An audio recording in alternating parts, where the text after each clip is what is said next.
Hi guys, Aaron here. Welcome back to another video on urban informatics and modeling. Today's video will be about simple animations in 3ds Max.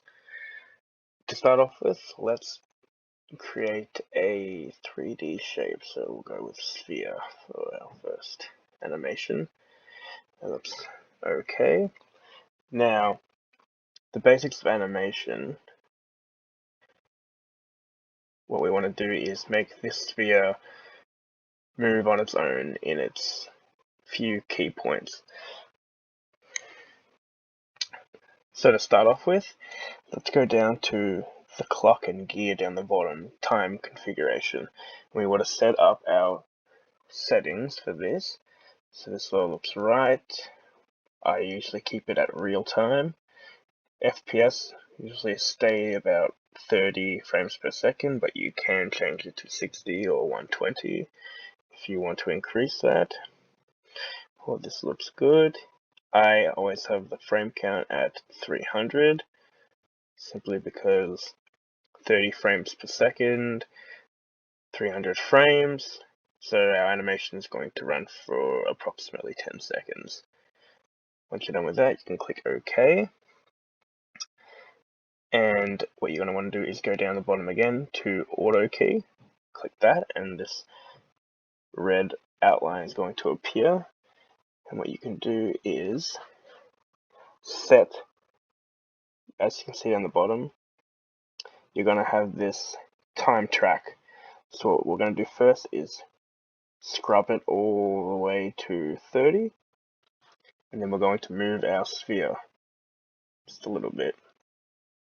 We're going to move it another 30 frames.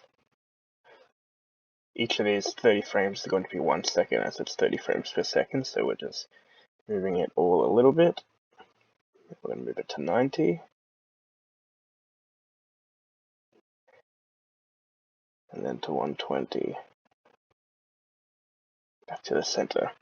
Once we're done with that, we return the scrub back to 0, and then we can hit play. And there we've created a simple animation. So that's one way how to make a simple animation in 3ds Max. For our next way, what we're going to want to do is just first delete all of these keyframes that we've just made. We're going to start over.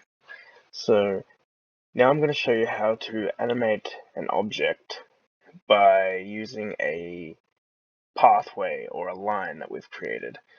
So we're going to go to Shapes, Line, and we're going to just use a spline and draw out just a very random curvy path like this.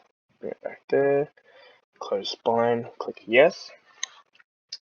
And what we're going to want to do is select our sphere, go to this motion tab, go down to position XYZ, select that, and then you're going to want to hit this assigned controller button up here.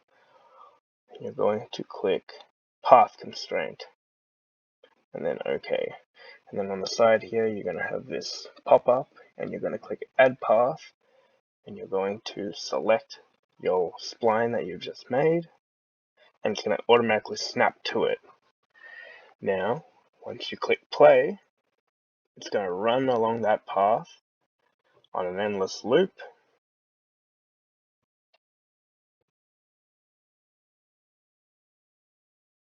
And it won't stop until you click pause. So guys, that's how you make simple animations in Autodesk 3ds Max. I hope you enjoyed. Thanks for listening.